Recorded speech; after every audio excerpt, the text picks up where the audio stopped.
Hey guys, welcome back to Ratna lifestyle. இன்றைக்கி என்ன video பார்க்க போகிறீங்கன்னா, நம்ம பூண்டு ஊறுகாய் செய்ய போகிறோம். பூண்டு ஊறுகாய் எப்படி செய்யலாம், அது எவ்வளோ சுவையாக இருக்கும் அப்படின்னு சொல்லி நம்ம வீடியோக்குள்ளே போய் பார்க்கலாம்.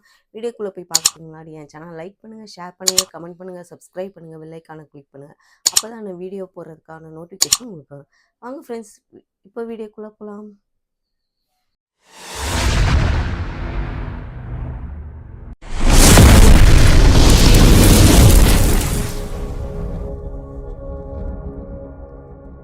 பூண்டு ஊறுகாய்க்கு தேவையான பொருட்கள் நம்ம பூண்டு ஒரு 1/2 கிலோவுக்கு உரித்து வச்சுருக்கோம்.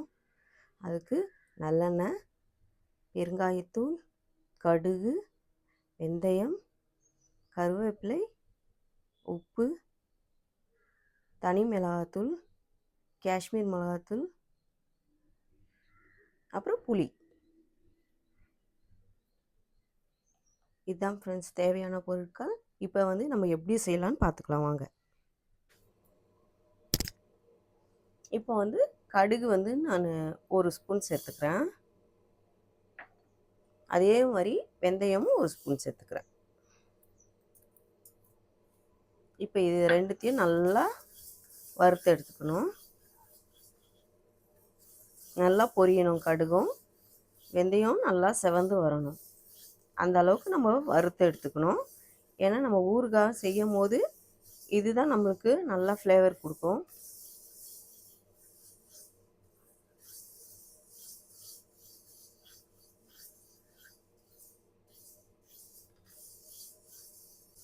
இப்போ பார்த்தீங்கன்னா நல்லா கலர் சேஞ்ச் ஆகிருக்கு. அந்த கடுகு நல்லா பொரியிறது உங்களுக்கு தெரியுதுங்களா?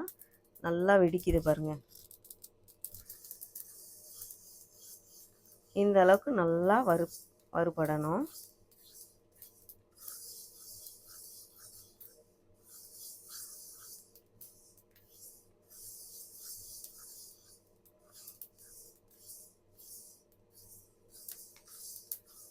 இப்போ ஸ்டவ் ஆஃப் பண்ணிக்க, சிம்மில் வச்சுட்டு நம்ம இதை எடுத்து வேறு பிளேட்டுக்கு மாற்றிக்க.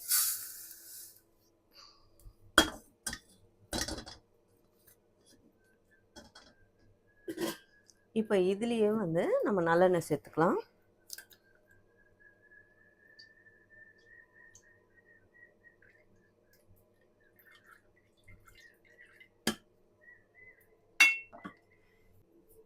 நம்ம 1/2 கிலோ பூண்டு எடுத்திருக்கோம்.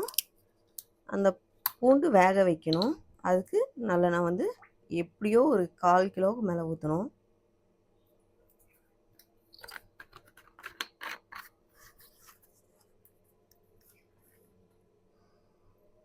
இப்போது இதுலேயே நான் பூண்டு சேர்த்துக்கிறேன்.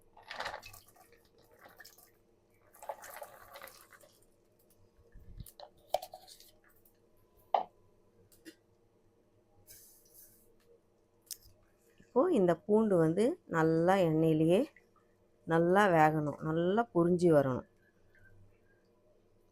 நல்லா பொரிஞ்சு வரணும். வா, அந்த நல்லெண்ணெய் வாசனை பாருங்கள் எப்படி தூக்குது.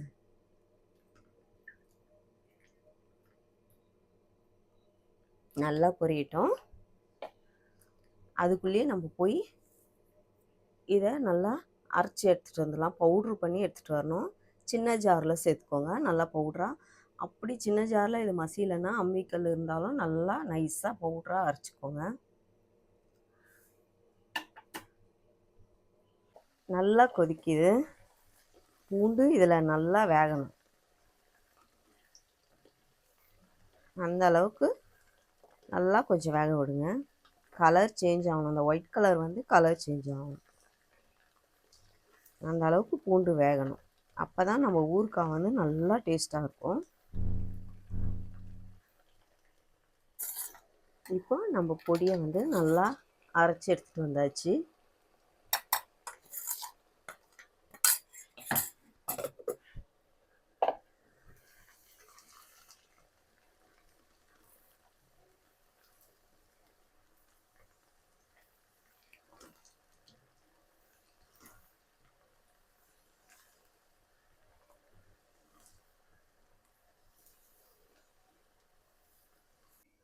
நம்ம ஸ்டவ்வும் ஆஃப் பண்ணியாச்சு. பூண்டு நல்லா குக் ஆகிடுச்சு. அதனால் நுர பாருங்கள் அப்படியே அடங்கவே இல்லை. பூண்டு தெரியுதுங்களா, கொஞ்சம் கலர் நல்லா மாறி இருக்குது. இப்போ அதை ஒரு பிளேட்டுக்கு மாற்றிக்கலாம் எல்லாத்தையும்.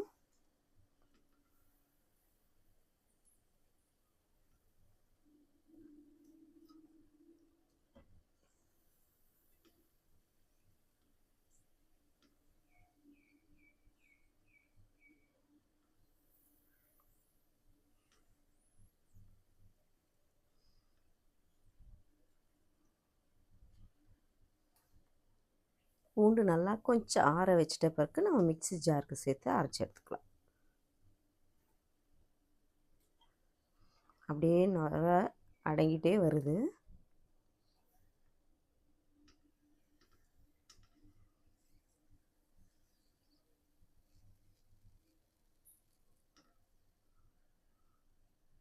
இந்த மாதிரி எல்லா பூண்டையும் நம்ம பிளேட்டுக்கு மாற்றி வச்சுக்கலாம். இந்த எண்ணெயிலேயே வேஸ்ட் ஆகிடுச்சின்னு பார்க்காதீங்க. இதில் தான் நம்ம ஊறுகாய் தாளிக்கவே போகிறோம். இப்போதும் மிக்ஸி ஜாருக்கு சேர்த்து அரைச்சி எடுத்துகிட்டு வந்துடலாம்.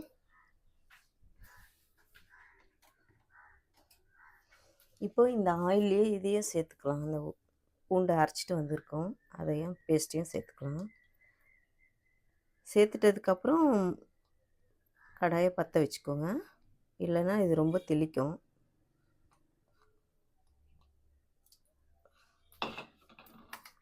இங்கே பாருங்கள்,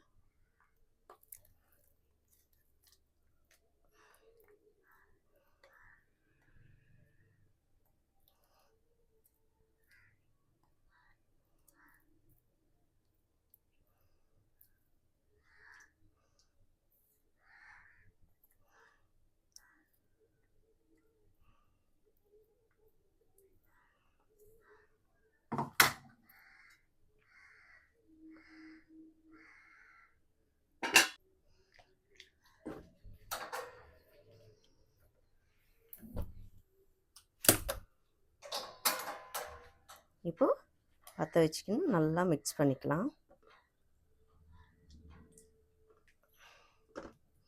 இந்த எண்ணெயிலே நல்லா மிக்ஸ் பண்ணிக்கணும்.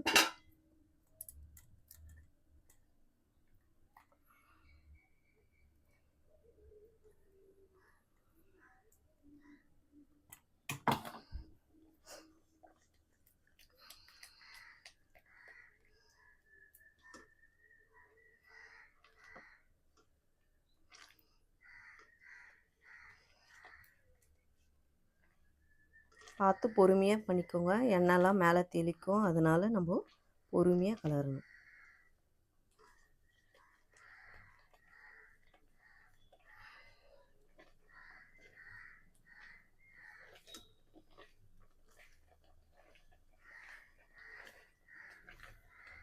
இப்போ ஃபுல்லாக நல்லா கலந்து விட்டாச்சு.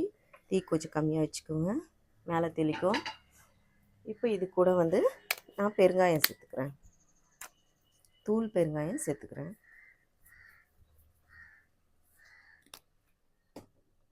அதுக்கப்புறம் கருவேப்பிலை சேர்த்துக்கிறேன்.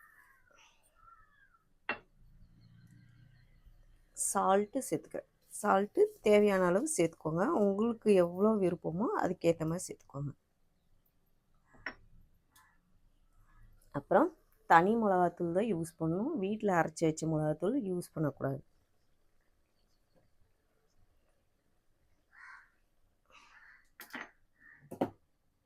நான் 2 மிளகாத்தூள் யூஸ் பண்ணுறேன், 2 டீஸ்பூன்.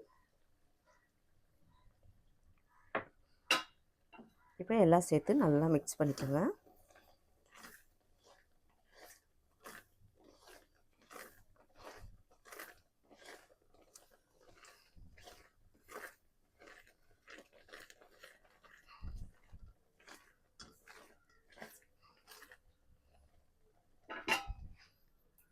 இப்போ அரைச்சி வச்சுருக்க பவுட்ரு இல்லைங்களா, அதை வந்து புளியெல்லாம் ஊற்றிட்டதுக்கப்புறம் போட்டுக்கலாம்.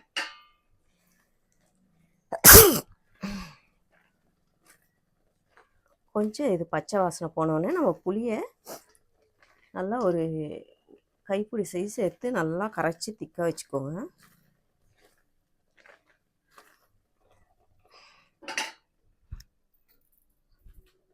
இப்போ நான் புளி கரைச்சலை இதுக்குள்ளே சேர்த்துக்கிறேன்.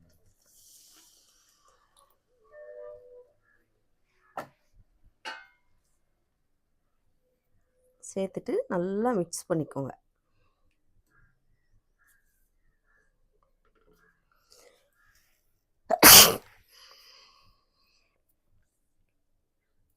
பார்த்தீங்களா எவ்வளோ கலர்ஃபுல்லாக இருக்குது.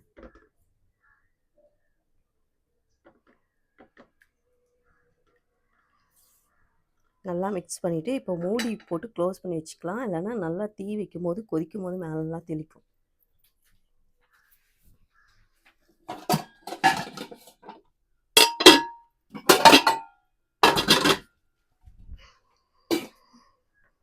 இப்போ தீ வச்சுக்கலாம். இடையில திறந்து நம்ம கிளறணும். இப்போ மறுபடியும் திறந்து கிளறி விட்டுக்கலாம்.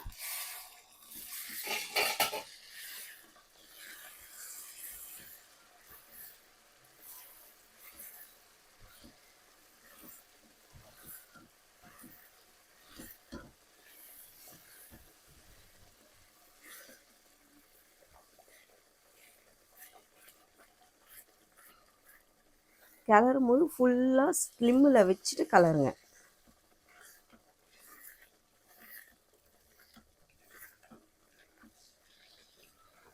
இல்லைன்னா அடி பிடிக்கிறதுக்கு சான்சஸ் இருக்குது.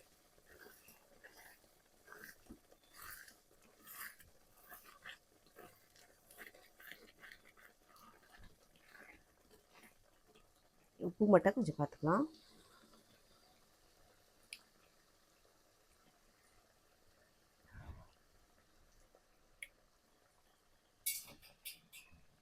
ஓகே, மறுபடியும் க்ளோஸ் பண்ணி வச்சுக்கலாம். இப்போ ஓப்பன் பண்ணிக்கலாம் ஃப்ரெண்ட்ஸ்.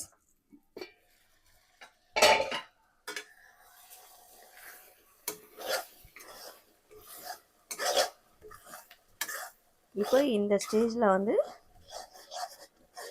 நம்ம பொடியை சேர்த்துக்கலாம்.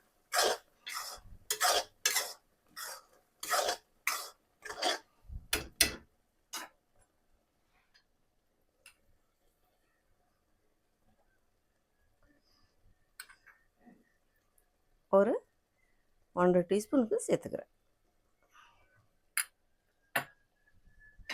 சேர்த்துட்டு அதையும் நல்லா மிக்ஸ் பண்ணி விடணும். பொடியை சேர்த்துட்ட பிறகு ரொம்ப கடாயில் இருக்கக்கூடாது. ஸ்டவ் ஆஃப் பண்ணிக்கலாம்.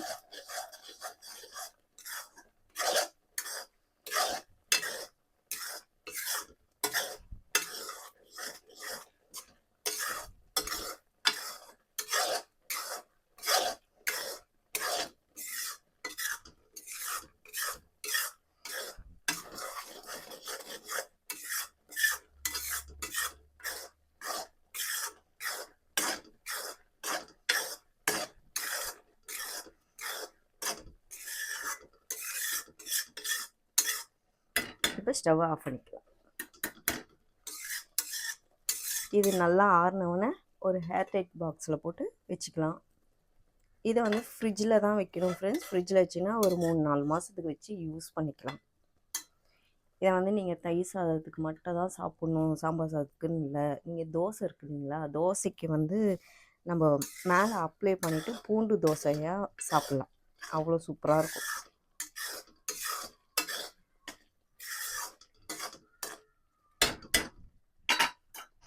நம்மளோட சுவையான பூண்டு ஊறுகாய் ரெடி நல்லா ஆயிடுச்சு. நல்லா எப்படி இருக்குது பாருங்கள், எண்ணெய் பிரிஞ்சு நல்லா சூப்பராக இருக்குது. ரொம்ப டேஸ்ட்டாக இருக்கும் ஃப்ரெண்ட்ஸ். இது நீங்களும் ட்ரை பண்ணி பாருங்கள். நீங்களும் வீட்டில் செஞ்சு இதை நல்லா ட்ரை பண்ணி பாருங்கள். ரொம்ப நல்லாவே இருக்கும். இந்த வீடியோ உங்களுக்கு ரொம்ப பிடிக்கும்னு நினைக்கிறேன். உங்களுக்கும் ரொம்ப யூஸ்ஃபுல்லாக இருக்கும். ஓகே ஃப்ரெண்ட்ஸ், இந்த வீடியோ பிடிச்சிருந்துச்சுன்னா லைக் அண்ட் ஷேர் பண்ணுங்கள். நாளைக்கு ஒரு புது வீடியோவில் உங்களை சந்திக்கிறேன். Okay, bye friends.